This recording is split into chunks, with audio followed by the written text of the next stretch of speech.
Hello and welcome to your in-depth weekly horoscope for week commencing the 30th of January for the Sun or the Ascendant.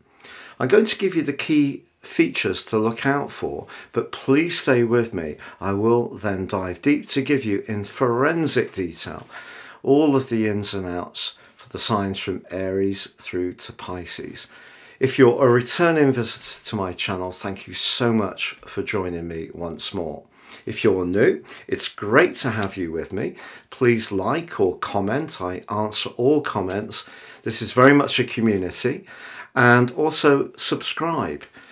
And if you would like to understand what the next year will hold for you as an individual, as opposed to your zodiac sign, if you give me 3 pieces of personal birth data of time, date and place of birth, I can give you your forecast, but also my special package of 30% off, your life roadmap report. This helps you to understand where you can seize opportunities more firmly, but also some of the patterns that may have repeated themselves that are not so easy. The more you can intimately understand what these are about, the more you can overcome them. Also, I will provide your free Zodiac, Indian and Chinese 12-month forecast completely free of charge. Please see the link below. So this week begins with the Sun forging a really energized link with Mars. But later in the week, Mars and Venus are actually going to be in a tense right angle. But that can just amp up the attraction of someone that you may encounter. Essentially, the Sun in the sign of Aquarius is about friendship. Mars in Gemini is about communications. So if there's somebody that you're attracted to in a social context, then the text messages and emails can soon flow. There can be a meeting up and it can be great fun. Or you may find yourself in the mood to be much more active. But with Venus, the planet of allure, in the sign of Pisces, this is a more reflective location, but Venus actually is exalted here. It likes being in Pisces, and it's asking us to be attuned to how things feel. Mars has an element of urgency around communications in Gemini. So I wouldn't think it's a great idea to rush communications around anyone. If you get to know them this week or you've been recently getting to know them, just let things go at their own pace. But there can be a sense of desire. Now also this week, we do see the Sun in a much more discordant right angle to Uranus. And this may just ring a little bit of a bell in the back of your mind. And the reason is because a year ago, this exact aspect occurred, but also because Saturn in Aquarius has been in that extended right angle with Uranus in Taurus. But the Sun's moved in. Now the Sun obviously is about our core energy. Uranus in the sign of Taurus is about everyday money, but also our self-worth. So it is possible that there is going to be something that comes out into the open as this week goes on, that the truth seeker Uranus pushes us to fess up about. And the sign of Aquarius is very much into the idea of truth because, of course, Uranus is the co-ruler of this sign. But by the end of the week on Sunday, we have a very intense full moon in the sign of Leo. This is a culmination event. If we look back to 6 months ago when we had the Leo new moon, that forged an amazing trine with Jupiter. It was very much about showcasing our talents, our desires, our passions. But the Sun in Aquarius is at the coolest point of its journey for its entire yearly cycle. It's technically in detriment. And the dispassionate side of Aquarius pushes back at what can be seen as the more frivolous and even attention-seeking energies of Leo. And because the Uranus energies in Taurus is very much about how much something's worth, but it can be an erratic energy, this is not the best of times to speculate. So over the next 2 weeks, I wouldn't be risking any resources on any get-rich-quick scheme, or if a friend recommends buying something that just seems to be absolutely amazing, I'd slow things down.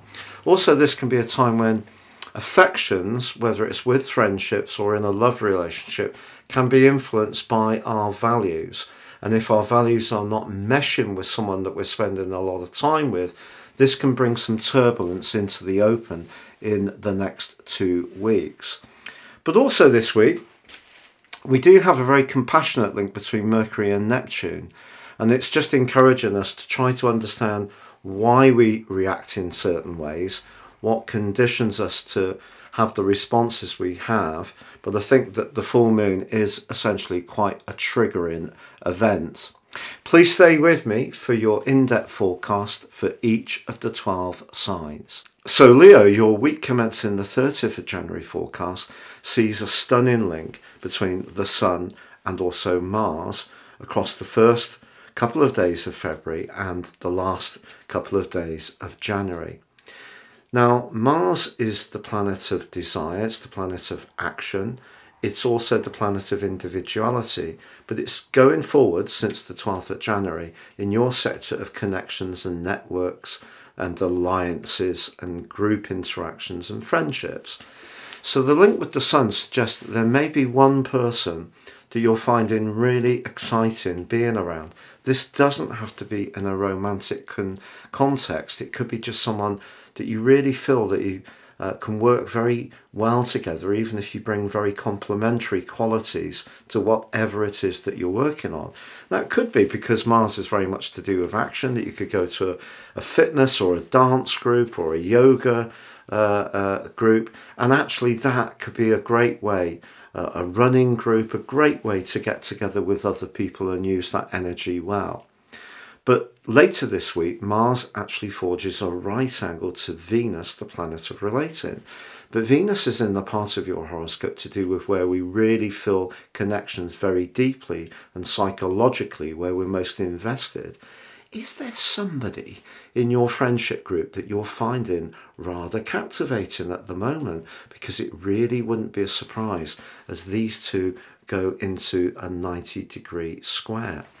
But then again, it may be that in an existing relationship, if you feel that a partner inhibits you from spending time on those friendships that are important to you or those individual pursuits you have, that could create a little bit of resentment. But that doesn't mean to say you won't end up the week feeling rather loved up.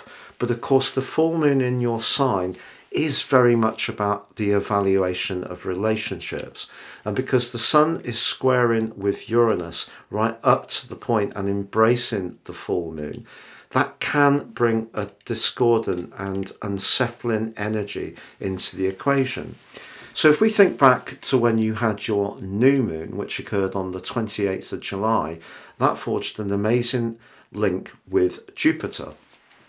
So Jupiter is very much about growth and optimism and good fortune. So that was a very lucky new moon.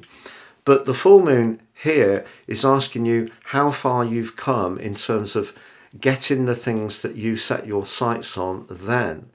And you may find out that somewhere along the way, particularly in terms of a relationship, that things are not quite as you would like.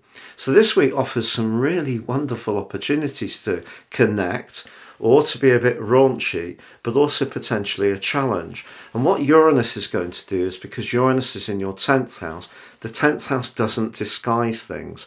This is the most visible point in astrology. The 4th house is the most hidden point, or you could argue the 12th house, just at the back end in front of the Sun. So for you, of course, that would be the sign of Cancer. But I feel that whatever's going on in a relationship, a dimension, good or bad, is likely to become very obvious as this week draws to a close. And if it's not so good, I feel that there could be some kind of conversation that could be a bit tense, but maybe you will need to assert your authority. Because over recent years, I think there's been so much about your chart to do with sacrifice. And I think this is the year that you need to rediscover your joie de vivre when it comes to your individuality and your love of being a bit more of a risk taker and widening your horizons, traveling, doing different things.